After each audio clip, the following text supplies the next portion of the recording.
Now, as Renewable Energy Solutions for Africa, you are here to launch an African program, Rest for Africa program. Just start by telling us what that's all about.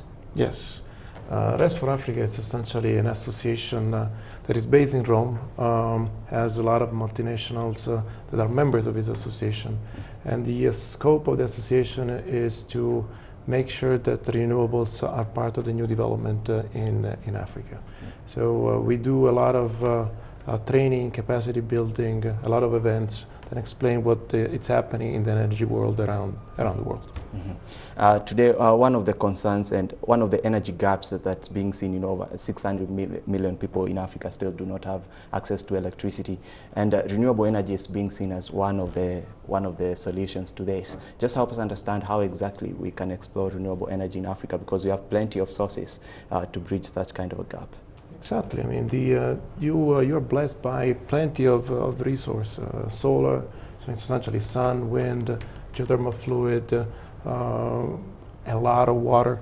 What needs to be done here is to make sure that there are the right frameworks in place in such a way that you can give the right level of comfort to local and foreign investors. So what we're looking for here is try to understand if the regulation and the laws that are in place are laws and regulations that allow us to put the money at work, and at the same time, I mean, give some reassurance to our shareholders that the money is going to go back with attached to some kind of a decent return. And what's the level of interest, investor interest, from outside into the renewable energy space in sub-Saharan Africa? Well, there is a lot of investment that is looking to come over here. So you need to realize that the total investment in renewables around the world is around $360 billion. Right now, only one small portion of this amount of money is invested in Africa. And I believe it's not, as I was saying, a problem of resource, because there is tons of natural resources here. It's a problem of providing the right comfort to the investors. I think that Kenya is in the right position to exploit this position. It's not just Kenya. There are a lot of countries that are moving towards the right direction.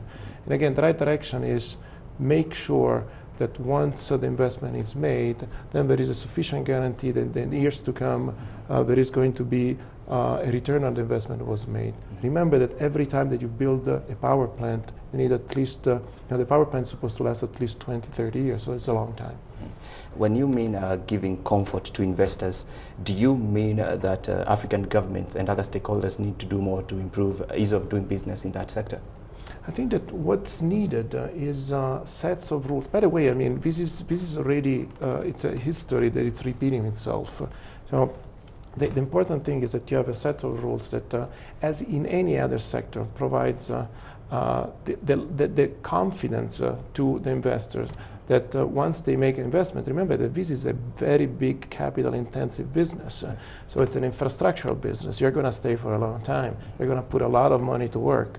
So you want to make sure that once you do that, then the environment where you're investing is such that understands the type of investment that you're making and stays along the old path, the old way with you during the old time that you need to see the money coming back. Now, we are seeing all sorts of money coming in, public and private, from outside. Yes. But focusing on public, there's money that will come through donor funding. Is there a concern yet about, over-reliance of sub-Saharan Africa on such kind of funding? No, I mean, the problem is not money. Around the world right now, there is more money than projects. And the money is substantially cheap. By the way, the money has never been so cheap around the world as it is today. Is it going to last? Probably not. So is it the time to exploit the current situation? I think it is. So what's really needed here is to attract investment, so create the right environment to attract investments. There is plenty of investors ready to come over here and do the right thing. I think that the right combination is private investments, public investors, but with public investors I mean more having politicians with a vision, putting together the right environment, and then academy, because academy is extremely important. You need to build the skills that then will help to build these big infrastructures and then operate them during time. Are we taking the right steps? Because for us to attract the money and bridge the financing gap, then regulation need to be in place, investors need to feel comfortable. Do you feel we're on the right track? I think you're on the right track. I think that what's essentially happened is some mistakes were made. This new technology created some kind of discomfort at the beginning. A new system, I mean, so-called feed-in tariffs, was created and mostly deployed around Europe. But then the system changed. Auctions right now are the prevalent system around the world. I think that Kenya is moving towards auctions. One of the most sophisticated auction systems in Africa is in South Africa. Another very sophisticated system was utilized in Zambia with the support of the World Bank. So I think the governments know what to do. Some of them have a better vision maybe than others.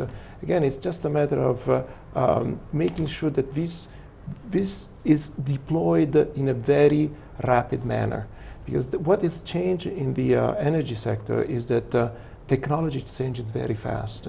So if you don't put the right rules down and you attract investors at the right time, then the technology is changing and the rules get old. So you need to have the flexibility to put the right rules in place and then modify them during time.